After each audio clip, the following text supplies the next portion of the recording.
Salam berjumpa kembali Bapak Ibu, Saudara-saudari, teman-teman sekalian, sahabat-sahabat yang terkasih.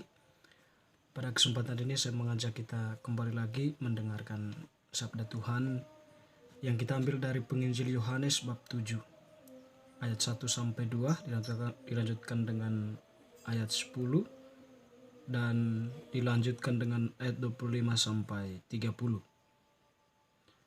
Sesudah Yesus berjalan keliling Galilea, sebab ia tidak mau tetap tinggal di Yudea, karena di sana orang-orang Yahudi berusaha untuk membunuhnya.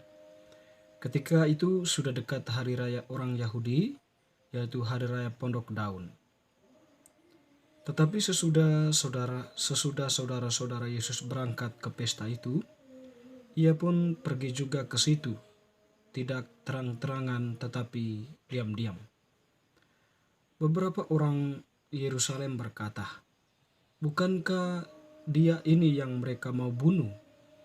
Dan lihatlah, ia berbicara dengan leluasa dan mereka tidak mengatakan apa-apa kepadanya. Mungkinkah pemimpin kita benar-benar sudah tahu bahwa ia adalah Kristus? Tetapi tentang orang ini kita tahu dari mana asalnya. Tetapi bila mana Kristus datang, tidak ada seorang pun yang tahu dari mana asalnya." Waktu Yesus mengajar di bait Allah, ia berseru, "Memang aku kamu kenal dan kamu tahu dari mana asalku.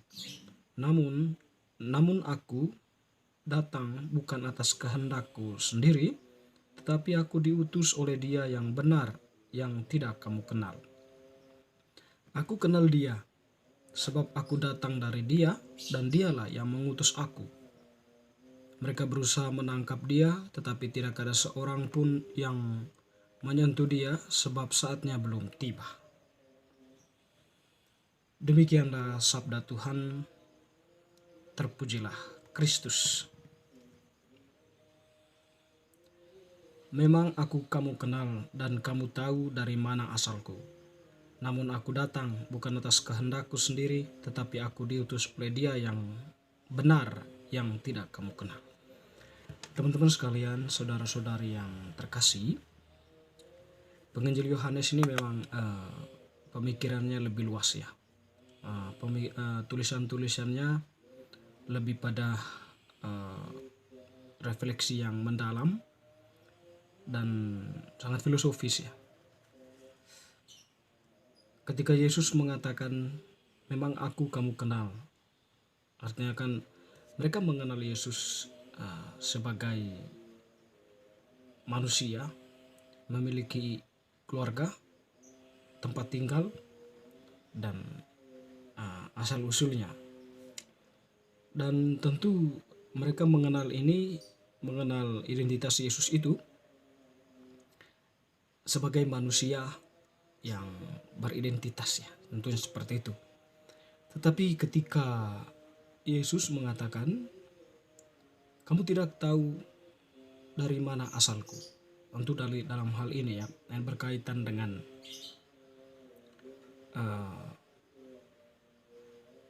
Yesus sebagai Allah atau Allah Putra yang menjelma menjadi manusia dalam rahim Maria. Jadi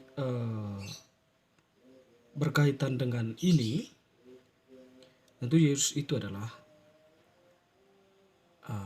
Allah pribadi kedua dari Allah Tritunggal, yaitu Allah Putra, yang datang ke dalam dunia dengan suatu tujuan, yaitu untuk menyelamatkan manusia dengan menyampaikan, dengan memberikan mereka ajaran berkaitan dengan kehendak Allah, tetapi sekaligus mengajak manusia untuk bertobat, untuk kembali kepada Allah, melakukan kebaikan sebagaimana yang diajarkan oleh Yesus kepada mereka. "Aku datang bukan atas kehendakku sendiri, tapi aku diutus oleh Dia yang benar, yang tidak kamu kenal." Tentu di sini bahwa Bapa mengutus Yesus ke dalam dunia dengan suatu misi tadi, penebusan terhadap dosa manusia. Tetapi dia yang datang itu, atau dia yang mengutus Yesus, tidak dikenal oleh mereka. Itu dikatakan oleh Yesus. Nah, mungkin di sini ya Yesus mau mengatakan,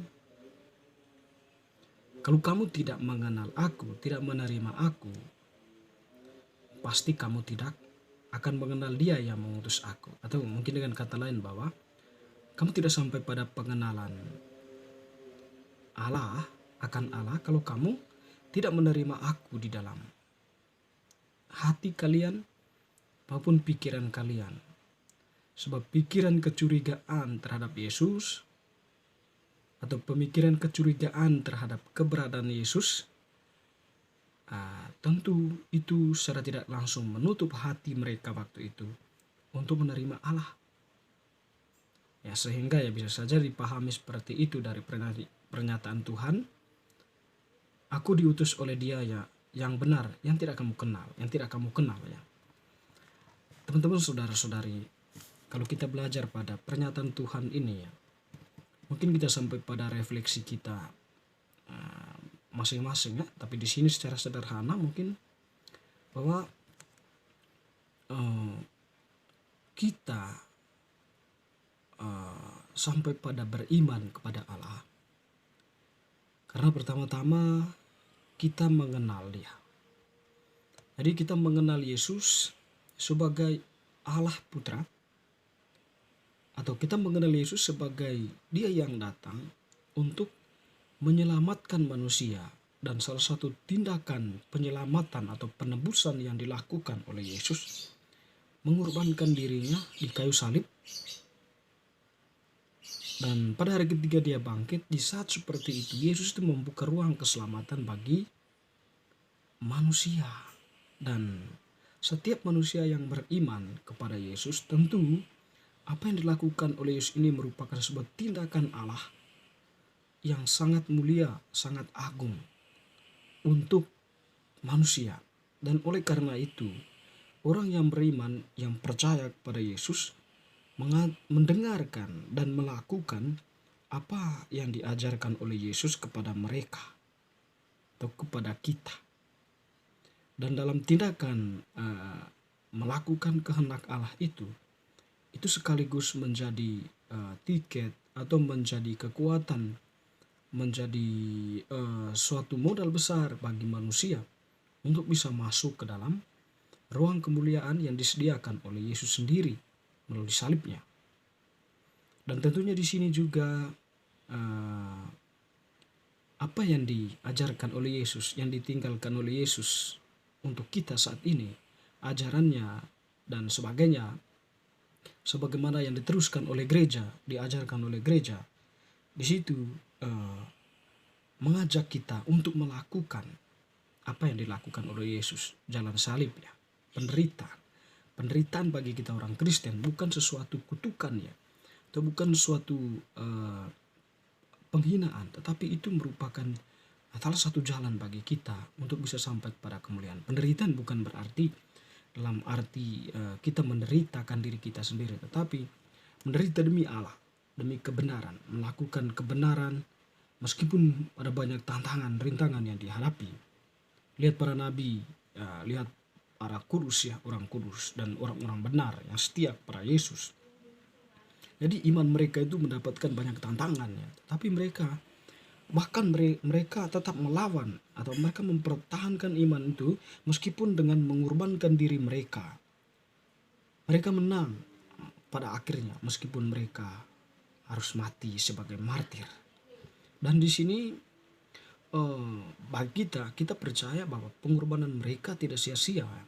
Allah pastinya memberikan mereka mahkota kemuliaan, di mana mereka ditempatkan atau masuk dalam ruang kemuliaan yang disediakan oleh Tuhan sendiri. Jadi teman-teman, saudara-saudariku yang terkasih, Yesus itu datang ke dalam dunia ya, untuk menyelamatkan kita. Setiap pertentangan manusia-manusia akan asal Yesus, keberadaan Yesus itu adalah sebuah ekspresi ketertutupan hati untuk menerima Yesus sebagai Allah Juru Selamat. Tentu dalam hal ini ya orang-orang ini tadi ya. Dan juga mungkin diri kita yang mungkin sudah dibaptis tetapi kita masih menutup hati kita akan kehadiran Tuhan. Kita masih berkutat dengan persoalan-persoalan kehidupan, berkutat dengan godaan-godaan dan kenikmatan-kenikmatan dunia ini sehingga menutup ruang untuk Allah untuk bisa berkarya dalam diri kita. Teman-teman, saudara-saudari, semoga bacaan hari ini semakin meneguhkan iman kita. Amin.